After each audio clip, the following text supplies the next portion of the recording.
Okay, I made some notes about what we learned today during this Walking Dead experiment. Okay. You might want to avoid the cheapest 22 rounds. Like, these American Eagles are probably 10 cents a piece. I didn't have any trouble with these at all. But I had some bulk ammunition that was about 6 cents a round. And in this thing, I must have had 7 dud rounds out of 100. And it really jammed this thing up.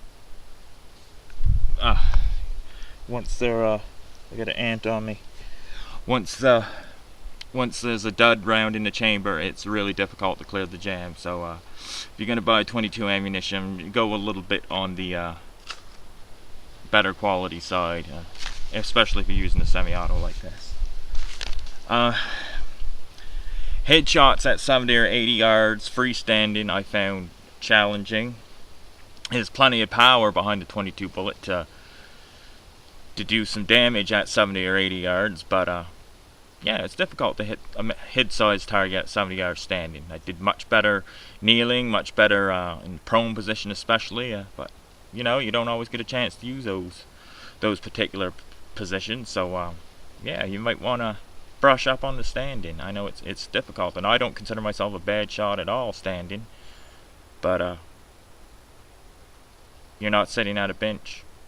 70, 80 yards not sitting at a bench. It's a long ways, you know. Iron sights and small target. Okay, this red dot scope. I noticed when I was doing the rapid fire test that I had a tendency to lose the center. I mean, the red dot is the red dot right in the middle, and as you're shooting rapidly and trying to pick up other targets, I noticed that to keep that red dot right in the center is difficult. I mean, this isn't like one of the video games where every time you put the rifle up, that red dot is right there. This is, you got to practice to keep this red dot in the center. It's not the easiest thing to do. Oh, yeah. These bad boys. Discarded propane cylinder, obviously. Possibly after they stop working lighting the stove or lighting the lamp, they still have some residual fuel and pressure in them, obviously. I mean, it blew the whole thing away. There was no fire or explosion, but there was a lot of pressure released, and I mean, I don't know how much of these cylinders were used. I found them at a illegal dump site where I usually go to find my targets. I go to people dumping garbage in the woods, and this is one thing you find quite often. So you might want to think about whether you can use these as a little bit of a weapon. You know, they kind of have a big bang, and there's cold propane flying everywhere, and even it might even ignite in certain situations. But yeah, scary stuff. And in this field, this old road where I've been shooting, I've noticed some rabbits around, even despite me shooting these 22s, and that leads me to believe that these are fairly quiet. I mean, walkers in the Walking Dead show are attracted to noise, gunfire, and these are firearms, and they make noise, but I don't think they make a great deal of noise. I mean, it doesn't seem to bother these rabbits around here much unless they're stupid. And the wind's up today about 30-40 kilometers an hour, and I don't think that the sound of the reports are traveling that far. Really, in amongst these trees with a high wind, I don't think the sound travels very far at all. So pretty good choice for taking out walkers, I think. My Remington Matchmaster performed exactly how I expected it. It is really accurate.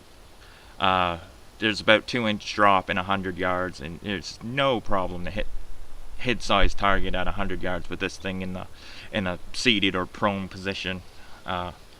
Rugged, reliable 22 is probably my favorite firearm that I own.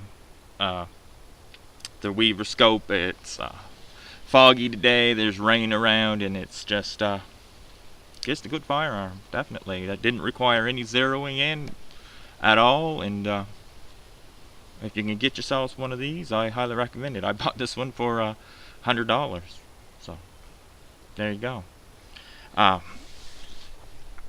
was just thinking about season 2 of The Walking Dead, where both Carl and Daryl were shot with 30 caliber rifles, and I was just thinking, I think that says a lot, even if it's just a stupid old TV show, that 30 caliber rifles are probably a lot of overkill for The Walking Dead. I mean, do you think it's feasible to be taking headshots with 30 caliber rifles at walkers 300-400 yards, and I don't think it is. I think that the 22 is an excellent choice for the zombie apocalypse. You can carry a ton of bullets on you, 1,000, 2,000 rounds easy. They're cheap, and they work. I mean, they will drop a walker at 100 yards, 110, 20, 30 yards easy, I think. And there's videos on YouTube where 300-400 yard shots are being taken. So, I mean, I don't think that would be the norm, but definitely, I think, minus, coming back to reality, if you're going to be lost in the woods and you need a rifle to survive, you want a 22. As simple as that. It punches way above its weight. You can kill white-tailed deer or songbirds with a 22, and I don't think you can go wrong. I recommend it highly, especially the 2 models that I have. I have had, minus ammunition issues, I have had zero trouble. I mean, this rifle here is getting on 60 years old. This one here is 20 years old. My father bought me this decades ago, and I've shot it literally thousands and thousands of times, and yeah, it's great. Anyway, that's my Walking Dead experiment with the 22 long rifle. I told you so.